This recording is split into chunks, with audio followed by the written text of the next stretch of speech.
Principles of Effective Critique.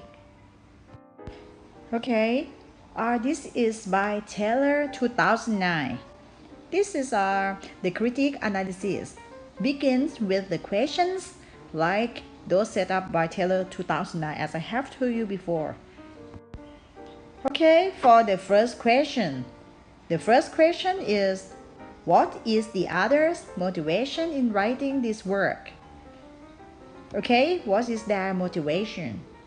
It might be like, or they might agree with, defending, or confirming a particular point of view. However, some of them want to propose a new point of view.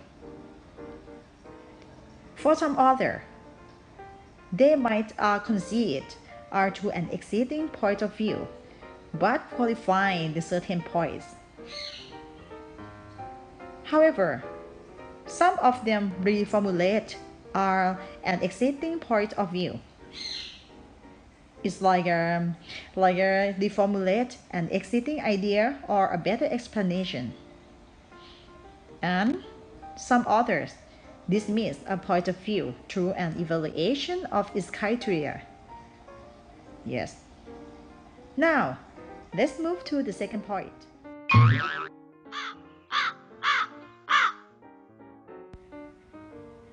For the second question is, how does the author approach the subject matter? And what kinds of words does he or she use? Okay, how does the author approach the subject matter? They might observe and identify objects for analysis. Or they might describe features. Or they also do some defining, referring, classifying, distinguishing, or comparing terms. Some of others might illustrate or exemplify a general point to explain or apply it. However, he or she might theorize about or explain why things are the way they are, like that. And there are a lot of work that authors are trying to evaluate the adequacy of our observations. And now, let's move to the important question for critiques, okay?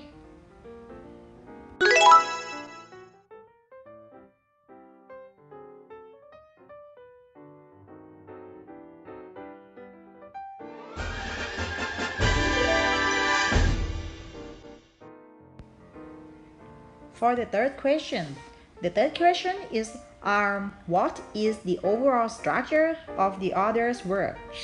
And how do the separate parts fit together? Okay, the most important thing that you should look at points in the article that feature repetition or summary. These are moments when authors often focus on their larger argument on thesis. Actually, the process of critical evaluation lies at heart of what we might call knowledge creation. Okay, and their papers are normally reviewed by other researchers, and our other researchers can assess each study in terms of 1. The study's contribution to knowledge, theory, or practice in a field. Second, the study's research design and methodology. The third one, the study's findings, in particular, how they are presented and interpreted. Number 4, the researcher's conclusions. And the last point is the writing quality, clarity, and style, and the organization of the information presented. So, don't forget to focus on these issues. You will also need to consider where and when the article was published and who wrote it. After that, let's move to the guidelines for writing a research critique.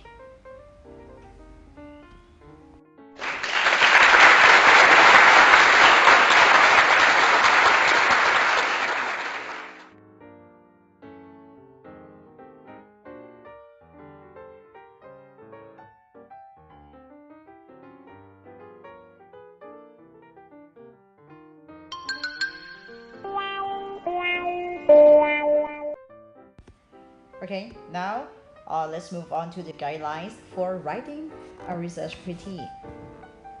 Number one, you should begin your critique by identifying the article's title, authors, date of publication, and the name of the journal or other publication. In your introduction, you should also briefly describe the purpose and the nature of the study. Okay? And if the paper was not published in a peer-reviewed journal, consider the credibility of the publication. Okay? And then, number two, if you are reviewing a research study, please organize the body of your critique according to the paper's structure. Start with a brief description and analysis of the strengths, okay, and weaknesses of the research design, and also methodology, and then critically review the presentation and interpretation of the findings and the researcher's conclusions. If the research topic is time sensitive, consider whether the data used in the study was sufficiently current. Now, number three, use the headings to structure your critique. In each section, provide enough descriptive information so that your review will be clear to a reader who may not have read the study. Right? And according to Pollitt and Beck 2008, they advise that about the aim for an objective, balanced, and well-supported critique. Okay, A. Like number one, Pollitt and Beck 2008 advise that first you have to balance your analysis to include both strengths and weakness. 2.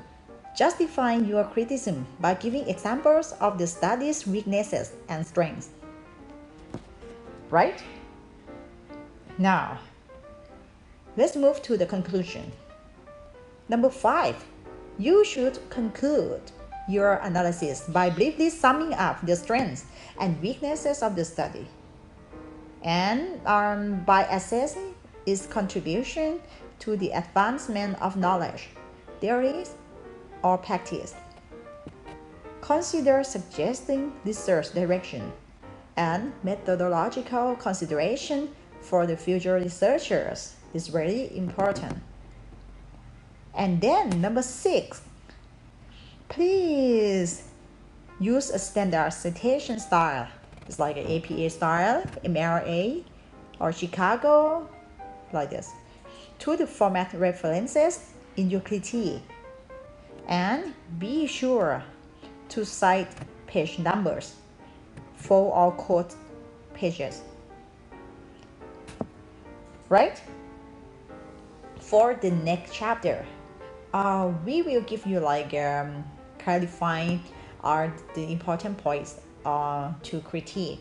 I think today the student understand more about how to critique or a review on the research articles. Okay? Bye bye.